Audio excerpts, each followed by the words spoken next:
নমস্কাৰ মই প্ৰিয়াকি শইকীয়া আপোনালোক সকলোকে স্বাগতম জনাইছো আমাৰ ইকুইপাথ ই-লাৰ্নিং প্লেটফৰ্মলৈ আজি মই লৈছো নতুন সিৰিজটো হৈছে protected archaeological sites and monuments সংৰক্ষিত পুৰাতাত্ত্বিক স্থান আৰু স্মৃতি সৌধসমূহ সো আমাৰ অসমত যিমানখিনি প্ৰটেক্টেড আৰ্কিঅলজিকেল সাইটস বা মনুমেণ্ট আছে সেইখিনি লৈ আমি এই সিৰিজটো লৈ নিছো আজিৰ ক্লাছটোত 10টাকে মই মনুমেণ্টছৰ বিষয়ে লৈ নিছো ইন দা নেক্সট ক্লাছত এনেকৈ 10টা টপিক লৈ আনিম সো প্ৰথমটো মনুমেণ্ট হৈছে মৰ্টিজাৰ টেম্পল মৰ্টাৰজাৰ টেম্পল ধুবুৰী ডিস্ট্ৰিক্টত আছে ওকে ধুবুৰী ডিস্ট্ৰিক্টত আছে মৰ্টাৰজাৰ মন্দিৰ সো ব্ৰিক বিল্ড মন্দিৰ হয় কোচ সকলৰ সময় হয় হেতু সময় ৰজা আছিলে ৰঘুদেৱ ৰজা আছিলে যেতিয়া এই মন্দিৰ গঠন কৰা হৈছিল সো তেখেতৰ সময়তে এই মন্দিৰ গঠন কৰা হৈছে কোৱা হয় যে মন্দিৰটো ধৰ্মনিৰপেক্ষ মন্দিৰ হয় সেকুলাৰ ইন নেচাৰ হয় আৰু ইয়াতে এটা পুখুৰীও আছে টেংক এটাও আছে নাও এই মৰ্টাৰজাৰ মন্দিৰটো এই বছৰে নিউজত আছিলে কন্ট্ৰভাৰ্সি কাৰণে কন্ট্ৰভাৰ্সি এটো হৈছিলে যে যেতিয়া ৰিনোভেট কৰা হল যেতিয়া এই মঠ মন্দিৰটো ৰিনোভেট কৰা হল যেটো অলপ অৱস্থা বেয়া হৈ গৈছিলে ৰিনোভেট কৰোতে তাৰ যোনটো একচুয়াল শেপ আছিলে ঠিক আছে যোনটো একচুয়াল ইমেজ আছিলে সেই ইমেজটো চেঞ্জ কৰি দিয়া হল তাক যদি মন কৰে এখন হৈছে পুৰণা ফটো এখন আছে পুৰণা ফটো এখন আছে নতুন ফটো আৰু দুখনৰ মাজতে ডিফাৰেন্স আছে হয়নে স্ট্ৰাকচাৰ অকন চেঞ্জ হৈছে সো তাক লৈ একচুয়ালি কন্ট্ৰভাৰ্সি হৈছিলে নিউজটো আসলে সেই কাৰণে এটো মই প্ৰথমতে আনিছো পৰীক্ষাত আহিব পাৰে এনেকুৱা প্ৰশ্ন নেক্সট পাগলাটেক ৰুইন্স পাগলাটেক গোৱালপাৰা ডিস্ট্ৰিক্টত আছে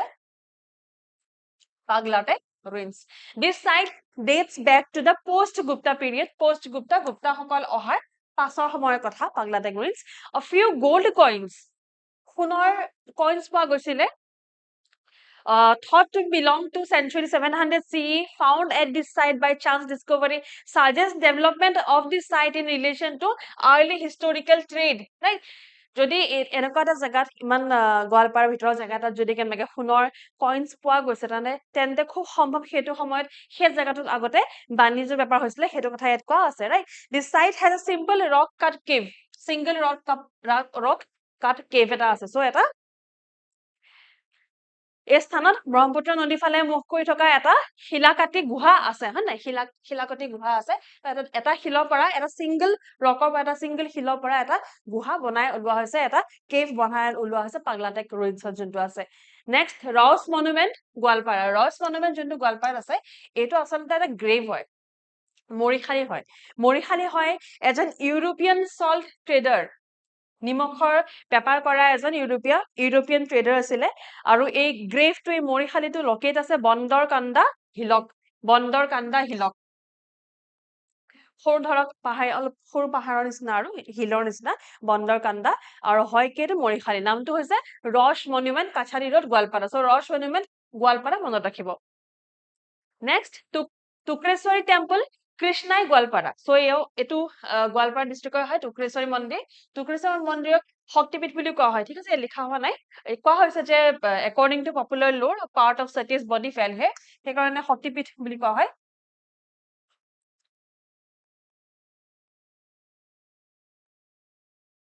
A Shiva Linga is to be found at this site. Modern temple with corrugated iron sheet roof now exists at its foot. So, এতিয়া বৰ্তমান এই মন্দিৰৰ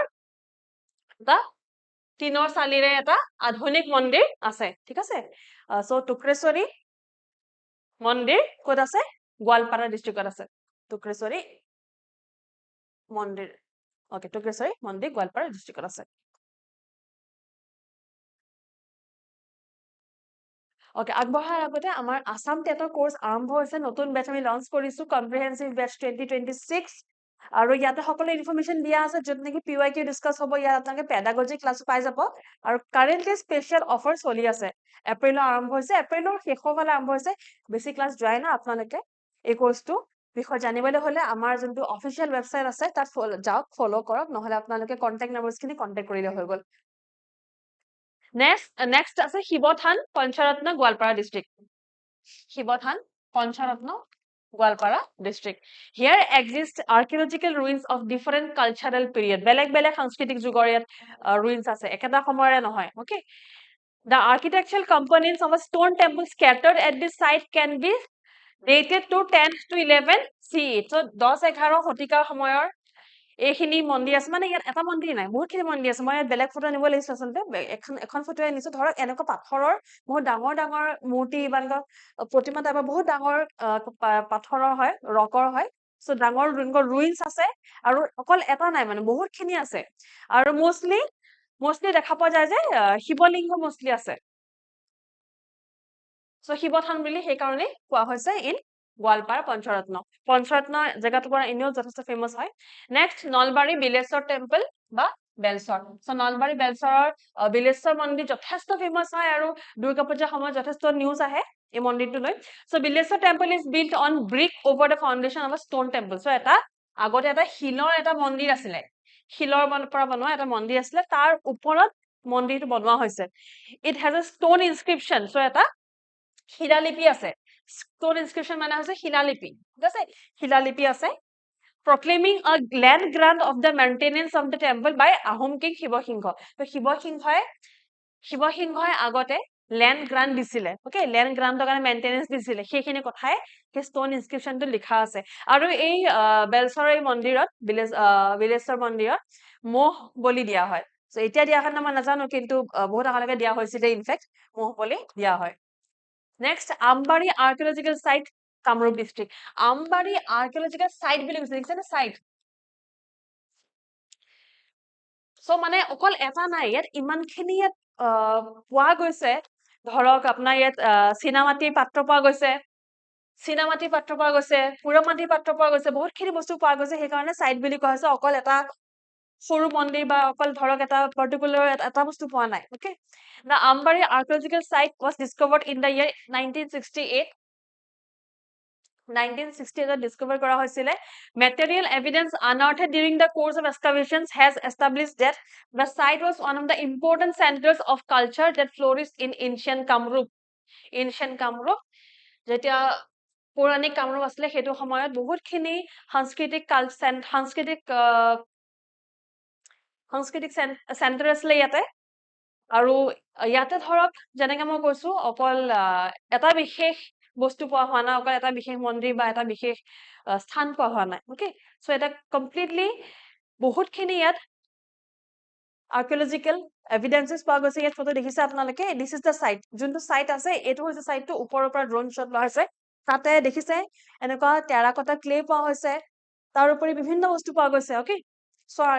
Ambari archaeological site বহুত ডাঙৰ এটা সাইট হয় ceramic wares like glazed terracotta potteries kaolin pots and celadon wares found in the site kaolin pot পোৱা গৈছে আৰু ইয়াৰ পৰা গম পোৱা গৈছে যে হয়তো এই যোনটো সাইট আছে perhaps served as an important center for trade in ancient times বহুত পৌৰাণিক যুগৰ পৰা আগৰ যুগৰ পৰা ইতিহাসৰ পৰাই হয়তো ইয়াত বাণিজ্য বেপাৰ কৰা হৈছিলে এই পাৰ্টিকুলাৰ এটা এৰিয়াতে নহলে এটা এৰিয়াতে ইমানখিনি বিভিন্ন বস্তু কেনেকৈ পায় হয়নে ইয়াতে কাছৰ দৰে মিহি পুৰামাটি পাত্ৰ পোৱা গৈছে চিনামাটি পাত্ৰ পোৱা গৈছে ৰাইট আদিয়ে সূচায় যে এই স্থানটো প্ৰাচীন কালৰে পৰা বাণিজ্যৰ এক গুৰুত্বপূৰ্ণ কেন্দ্ৰ হিচাপে কাম কৰিছিল তাৰোপৰি discovery of large number of stone sculpture শিৱলিংগ terracotta kaolin pot oil lamp sculptures and other antiquities make it clear that the site was an atelier and artists and sculptors dwelt in this site living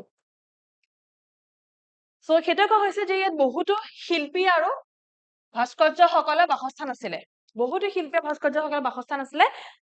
তাৰ যোনটো কাৰক হৈছে এইটোৱে হয় যে একেটা জায়গাতে বিভিন্ন ধৰণৰ বস্তু পোৱা গৈছে তো সম্ভৱ যে বহুতো শিল্পী আৰু ভাস্কৰ্য সেই একেটা জায়গাতে তেওঁলোকে বাস কৰিছিলে তাৰোপৰি the sculpture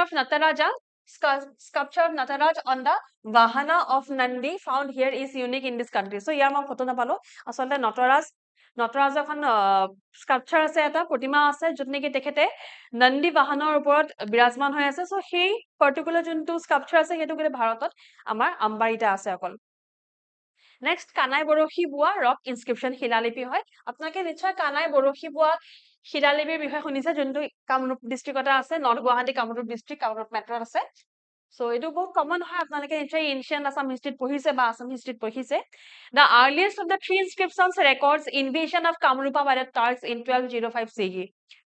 So ইয়াত তিনটা ইনস্ক্ৰিপশ্যন আছে ইয়াত এটা নহয় ইয়াত তিনটাকে ইয়াত ইনস্ক্ৰিপশ্যন আছে ৰাইট তিনিখন ইয়াত লিপি আছে যোনখন প্ৰথম লিপি হয় যোনখন প্ৰথম ইনস্ক্ৰিপশ্যন হয় তাত এইটো কোৱা আছে যে কামৰূপলৈ যেতিয়া তুৰ্কসকল আহিছিলে তুৰ্কসকল কামৰূপলৈ আহোঁতে তেওঁলোকক আমাৰ অসমৰ পৰা কামৰূপৰ পৰা সেইটো সময়ত কামৰূপ খেদি পঠোৱা হৈছিলে ৰাইট আৰু তেওঁলোকক খেদি কেনে পঠাইছিলে কিং পৃথু বা ৰাজা পৃথুৱে তেওঁলোকক কামৰূপৰ পৰা খেদি পঠাইছিলে ৰাজা পৃথু অন্য এটা নাম আছে বিশ্বসুন্দৰ দেৱ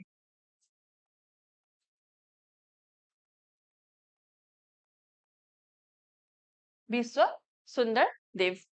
The other two inscriptions datable to the 17th century CE refers to a battle of the Assamese army with the Mughals. বাকি যোন দুটা লিপি আছে সেই দুটা লিপিত এইটোৱে কোৱা আছে যে অসমীয়া আৰ্মিৰ অসমীয়া সৈন্যৰ মুঘলৰ লগত যুদ্ধ হোৱাৰ কথা মেনশন আছে এই যোনটো শিলালিপি আছে অসমীয়া আৰু দেৱনাগৰী স্ক্ৰিপ্ট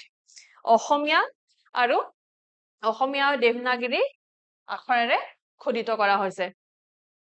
এইটো হৈছে পিকচাৰ আমাৰ কানাই বৰশী বোৱা ৰক ইনস্ক্ৰিপশ্যন নেক্সট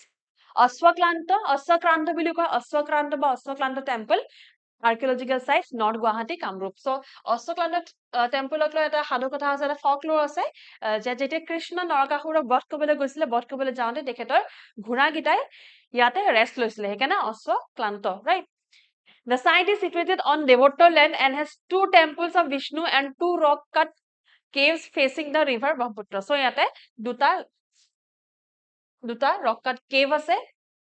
আৰু লগতে এটো দেৱত্ব ল্যান্ড হয় ৰাইট দেৱত্ব ল্যান্ড লগত বনোৱা হৈছে দেৱত্ব ল্যান্ড মানে ধৰ্মত্ব আৰু দেৱত্ব দুটা ল্যান্ড গ্ৰান্ট কৰিছিল আগৰ সময়ৰ ৰজাই তো ধৰ্মত্ব যেতে ল্যান্ড গ্ৰান্ট কৰে ধৰ্মত্ব আসলে মই লিখি দিছো ইয়াতে ধৰ্মত্বৰ ল্যান্ড গ্ৰান্ট কৰা মানে ধৰ্মৰ কাৰণে কৈছে ধৰ্ম প্ৰচাৰ কৰিবলৈ অকল মন্দিৰটো নবনায় না মানুহে বেলেগ স্থানক ক্ৰিয়েট কৰা হয় বনোৱা হয় ধৰ্ম প্ৰচাৰ কৰিবলৈ ধৰক বিহাৰা বনাই দিলে ধৰক ৰাইট কিন্তু দেৱত্বৰ যোনবিলাক ল্যান্ড হয় দেৱত্ব যোনটো মাটি দান দিয়া হয় গ্ৰান্ট দিয়া হয় দানেই দিয়া ৰজাই সেই দেৱত্ব মাটিত কিন্তু মন্দিৰ বনাব লাগিব সেইটো থিৰাংকৈ দিয়া হয় ঠিক আছে দেৱত্বত মন্দিৰ বনোৱা হয় ধৰ্মোত্তৰত ধৰ্ম প্ৰচাৰৰ কাৰণে বিভিন্ন স্থান তাত বনোৱা হয় ইয়াতে বিষ্ণু মন্দিৰো আছে আৰু লগতে ৰক কাট কেভো আছে ইয়াত গুফাও আছে হয়নে গুহা আছে নেক্সট আৰু এটো লাষ্ট আমাৰ হয় আজি চন্দ্ৰশেখৰ টেম্পল উমানন্দ কামৰূপ ডিস্ট্ৰিক্ট চন্দ্ৰশেখৰ মন্দিৰ কামৰূপ ডিস্ট্ৰিক্টত আছে উমানন্দত This is a brick built temple constructed by Ahom king Chandrakanta Singha in 1820 CE It is a miniature shrine এটা সৰু মন্দিৰৰ দৰে আছে চন্দ্ৰশেখৰ টেম্পল কোনে বনাইছে আহোম ৰজা চন্দ্ৰকান্ত সিংহ 1820 বনোৱা হৈছিল সো আজি ইমানখিনি আছিল আৰু আপোনালোকে যদি আমাৰ ADR 3.0 কোৰ্সটো বিষয় জানিব বিচাৰে তেন্তে গোটেইখিনি ইনফৰমেশন দিয়া আছে অনলাইন আৰু অফলাইন দুইটা মডত দিয়া হৈছে কাৰেন্ট এফেয়াৰ্স PDF দিয়া হ'ব আপোনালোকক লাইভ ৰেকৰ্ডেড ক্লাसेस দিয়া হ'ব আৰু বৰ্তমান আমাৰ স্পেশাল অফাৰো চলি আছে লগতে আপোনালোকে যদি বেছি অধিক ইনফৰমেশন বিচাৰে তেন্তে কাইন্ডলি আপোনালোকে আমাৰ যোনটো ওয়েবসাইট আছে www.ecohiba.com তাত ভিজিট কৰক নহলে আমাৰ কন্টাক্ট নম্বৰস খিনি কন্টাক্ট কৰক So, আজি ক্লাছৰ PDF টো মই মোৰ পাৰ্সোনাল টেলিগ্ৰাম চেনেল APSC ৰিভাইজড আৰু আমাৰ অফিশিয়াল টেলিগ্ৰাম চেনেল ইকুইপাত দুইটাতে মই শেয়াৰ কৰি দিম আমাৰ অফিশিয়াল টেলিগ্ৰাম চেনেলটোত সকলো ক্লাছৰ PDF আৰু আপডেট পাই যাব ঠিক আছে স্ক্যান কৰি লব জয়েন কৰি লব যদি ক্লাছটো ভাল পালে আপোনালোকে লাইক কৰিব শেয়াৰ কৰিব সাবস্ক্ৰাইব কৰিব আহিম with the next class of this series thank you so very mass